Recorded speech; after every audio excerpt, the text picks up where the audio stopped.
Hello and welcome. Today we're going to be looking at a whole bunch of Christian read aloud books that I use with my kids. They love it. I've definitely used some read alouds over the years and we have not liked them, so I haven't included them. So just the popular ones today that we love. So let's get started. So the first one we'll talk about today is from these little books. They're favorite parables from the Bible, stories Jesus told. And so they come in an omnibus version, or they just come in individual booklets like that, so you can get them in whatever form you like.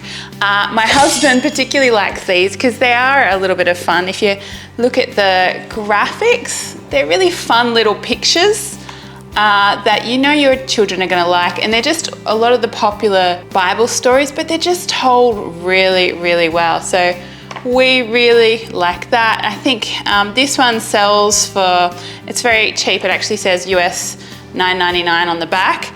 And then you can get these, so there's green books like this, and they are the very, very simple ones. So really simple reading. And then you can, so I think there's about 6 of them. And then there are these blue books here, and they're a little bit more, some of these blue books, they've just got a little bit more writing on them. So you can see they're a bit more detailed. And Luke's my 6-year-old, he is reading some of them at the moment. Do you like these books, Luke? Yes. Yes. But I think we as parents really like reading them too. So this is probably my favorite one, if you want to start on any of them, called The Rich Farmer. You can see they come in different formats. So this was the first one we got and we really loved it, but then we got the smaller ones. So I'll give these to you to read, Luke.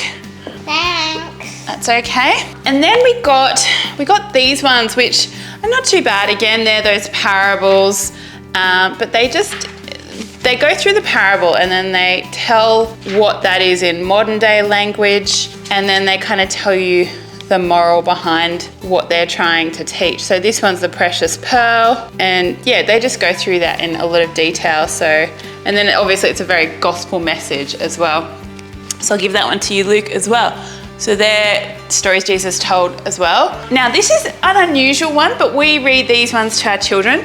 I don't know if they do Voice of the Martyrs in America or some other similar publication, but these guys are great. These are basically just publications, stories of persecuted Christians around the world. And I have to obviously modify the language for my children, but I can tell it in as much detail so the children really get how, we live in the West and we're not very persecuted, but overseas in Nigeria, a lot of those sorts of places, there's a lot of persecution going on, and we can pray for the persecuted church. So this is the adult version, and I kind of toned it down for the children, but they've also, Voice of the Martyrs produce a series of books which are actually for children and very much teach about the martyrs. So this one's about Paul, and I think there's 6 of them, so it gives you the story of Paul, but then also these beautiful pictures that talk about persecution and what it was like in his day. It's just the story of Paul, focusing on the persecution side, but why it's worth it in the end. So Paul, Thomas, Nicholas, there's Patrick, there's Stephen, and there's Valentine. So these are very good. The kids love reading this. They often bring them to me, and we do read them. So Luke, I'll give you these ones too. Oh wow, Voice of the Martyrs. This is just a beginner's Bible. So I like to read this with my 4-year-old. She loves the pictures. They're very bright, and she'll just take this to bed overnight. I'll also start, when my son's able to read these words, I'll also start giving this one to him. If you have an early reader, this is the book to get. So I think you can pick it up on, Amazon, Christian Books, those sorts of places, but it's actually an early reader's Bible. And so it's really, I picked it up from 29 Australian dollars, which would be about $20 in US. But you can see how easy the words are. And then it's got a bit of a Q&A at the end of the sections that children can read to see if they've understood it. So I really like this Bible, and Luke's just starting to get into reading this Bible overnight. We often, in the evenings, we put on audiobooks for Luke, and he will listen to a lot. I've got an amazing reading list, which I will link down below. He listens to books off that all the time, but I'm trying to just encourage him also to physically read books of an evening as he's able to learn to read himself too. So there's that one. The Bibles, I'll give them to you. And then... I think my favourite is this one. That one, the Beginner's Bible? Yeah. There you go. They have another version which is cartoon, which is hilarious, but I think that's out of print now. So I was going to recommend that, and I'm like, oh, it's out of print. I'm not going to go on a wax on elegantly about Narnia, but brilliant. If you haven't got one, have to get one, read it aloud, or you can get it on audiobook for free on YouTube, which is great. For Narnia and for So I'll give you Narnia, Luke. Oh wow, that's a long one. It is a long one. Now, another source for getting great Christian books, slightly longer read-alouds, is Generations and Journey Forth Books, which is BJU Press. So let's talk about Generations first. They do a great job of incorporating God in every subject they teach, and part of their language arts is the books they recommend are actually missionaries or biographies of people who have suffered for their faith. We read this one called Princess Belaheld, which was about a young lady who went into, I think it was Britain back in the days of, what were the Saxons, I think. And basically, there was a big conversion happening then, and she had to stand up for her faith, and there was a lot of sacrifice going on, and it's just a wild story. And the language is quite complicated for little children, but it kind of introduces them into a lot of that sort of stuff. And so I really enjoyed that. Luke, who is 6, was able to understand that book. It was very easy, I think. It was very easy. They can't see you, Luke, because you're up too high. Yeah, so we really like that one. This one is about a little boy who's a Christian as well. That's also from Generations. We like that one. This one I haven't read. It's the biography of David Brainerd, who is a famous Christian. So we will read that one too, again from Generations. I'll link their bookstore down below. But I have loved everything I've read from them by far. This is another one, Elizabeth Elliot. So she was very famous. Her husband, he died when he went to preach to, I think they were the Indians, and they shot him. They shot him with arrows, and then she went back years later to live among the tribe and preach the gospel, and a whole bunch of them were converted. So what a story. Again, from Generations, so I love that. I think I heard something like that in an audiobook once. there you go. He heard something like that in an audiobook once. This one is from Journey Forth Books, so that's the BJU Press Books bookstore, and I'll link it down below. They've got lots of really good books that are age appropriate, so you can search for different ages. So this one here is about a missionary who goes overseas. It's just a fiction book, but it exhibits what missionary work is like. And children can really easily see persecution and what it means and the sort of dangers that missionary workers go in. So we quite liked that one.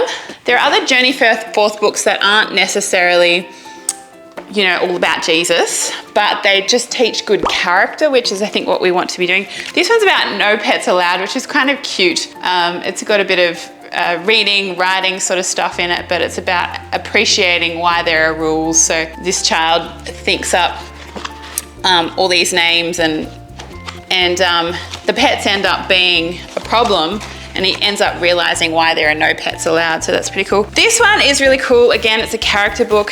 It's about saying, if everybody did that, what would the house look like, or what would the yard look like, or what would the building look like, or how annoyed would people get? So I've talked about this one in a previous video, I think, but I like this one. If everyone stomped and roared, this is what would happen. So I really like that one.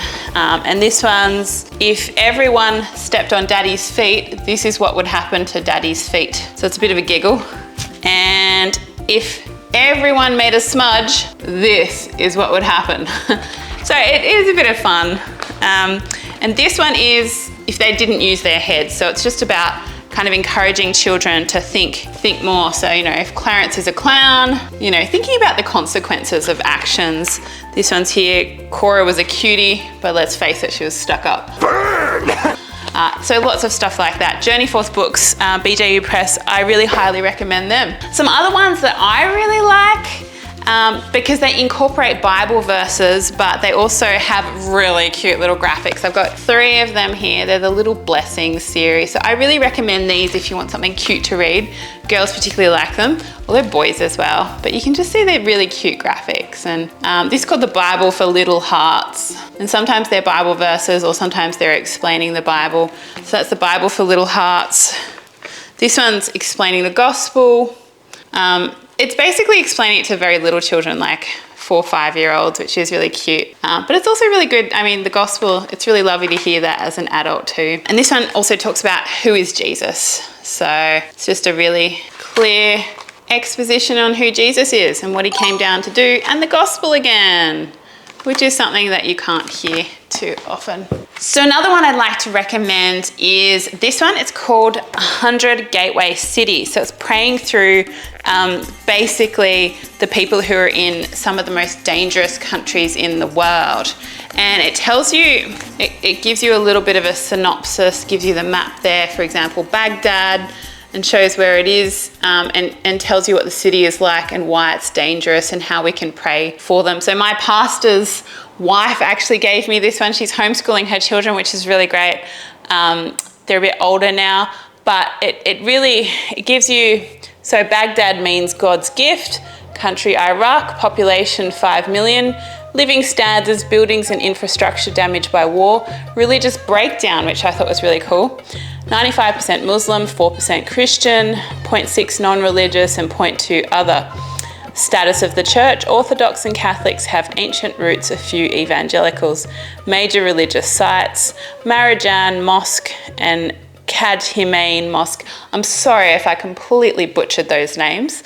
Arabic isn't obviously a language that I know. It tells you about the city and the prayer points, which I think is really, really cool. So there's the book if you want to get it.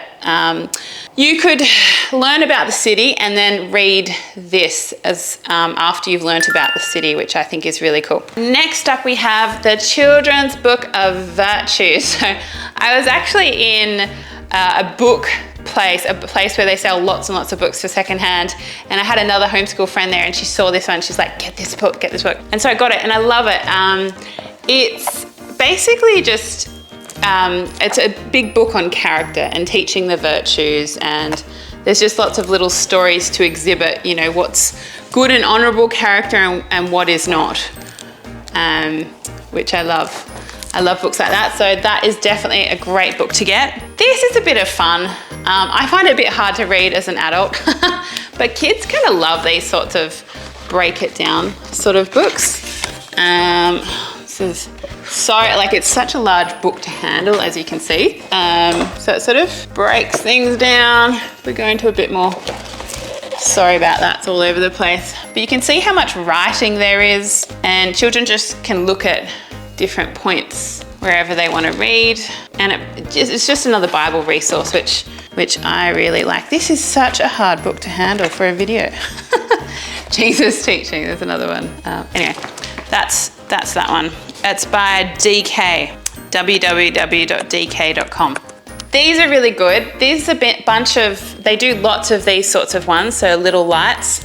They do lots of mini, basically missionary biographies for children, so they can read these ones. So I've read this one a number of times to the children.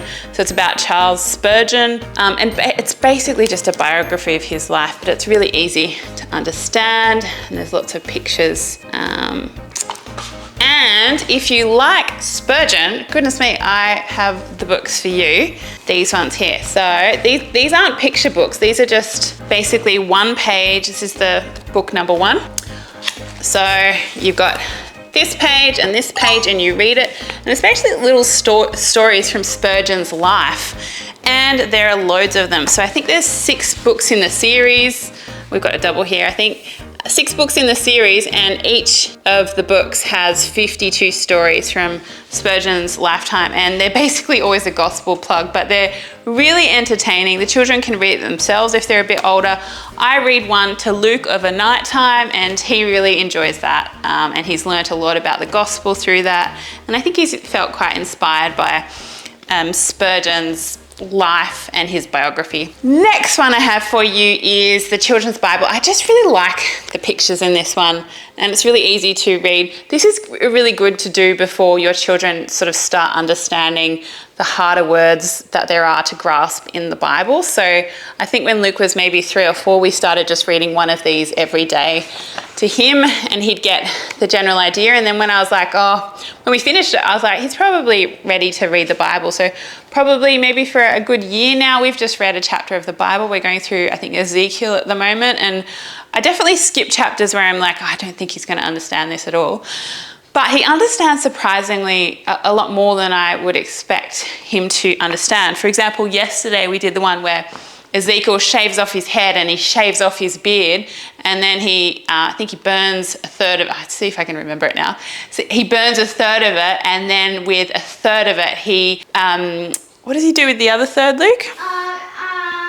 He scatters it around the city, doesn't he? Yeah, scatters it around the city. He scatters the last third around.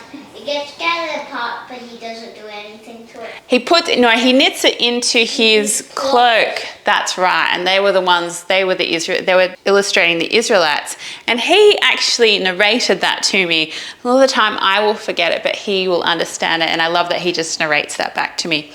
So I do also recommend just the pure Bible as well, once they can understand as well.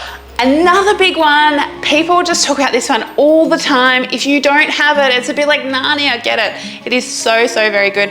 I particularly like this version because the pictures are just so, so very good. See if I can find some pictures. You've done an audiobook reading about that. I have. I've done a free audiobook reading on my channel of this book because I loved it so much. You can see just the pictures are so cute. My audiobook reading doesn't have the pictures, but it's got the reading. If you want to get that for free, you can just type that in. But look at these gorgeous pictures, and the kids loved to listen to that, and it's just so very well written. So it was basically written by Helen Taylor. So she just thought Pilgrim's Progress is such an amazing book. She wanted to make it available to people who were too young to read Pilgrim's Progress. And so she basically made it a bunny's progress. But it's very, very good, so get it. Or listen to it for free on YouTube. These books, however, are not all there are. There are some amazing books that are not full of twaddle that I also really recommend. They don't have God in them. A lot of them are about animal stories and a lot about character, but just things I've really enjoyed reading to the children, and my husband has enjoyed reading, and my children have enjoyed hearing. And I've put them in this video right here, so go check them out.